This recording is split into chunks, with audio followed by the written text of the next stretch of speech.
सालों बाद उसकी कॉल आई और वो भी रात के 3:30 बजे। मैं नींद में था तो कॉल रिसीव नहीं की। थोड़ी देर बाद फिर से कॉल आई।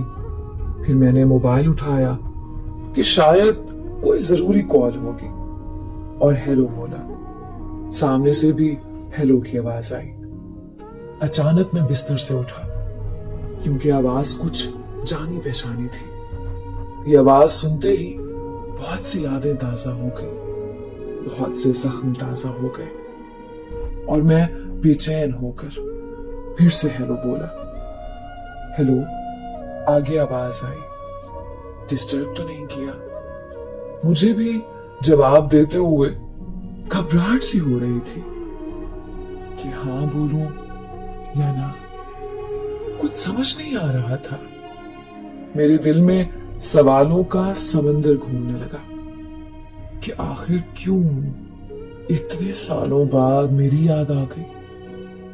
मैंने हिम्मत करके बोला, नहीं, बोलो। उसने कहा, कैसे हो?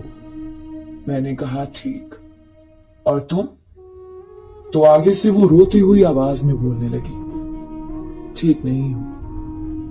अब मैं और भी उलझन में हो गया कि ये क्या हो रहा है कि इतने सालों बाद रात को कॉल आती है और रोने लग जाती है। मैंने मालूम किया तो पता चला कि वो जिसके साथ थी उसने उसको किसी और के लिए छोड़ दिया। वो जैसे जैसे बता रही थी कि उसे रोकने के लिए मैं बहुत गिड़गिड़ाई, मिन्नतें की उसकी। उसी तरह एक दिन मैं भी गिड़गिड़ाया था। मेरी आंखों में आंसू थे, चेहरे पर मुस्कुराहट थी कि मेरे सच्चे प्यार की सजा उसे बखूबी मिली। वो मुझसे रोते रोते माफिया मांगने लगी कि मुझे माफ कर दो, मैंने आपके सच्चे प्यार की कदर नहीं की, मुझे माफ कर दो। मेरी आंखों में आंसू आ गए और कहा, मैंने तुम्हें माफ कर दिया है।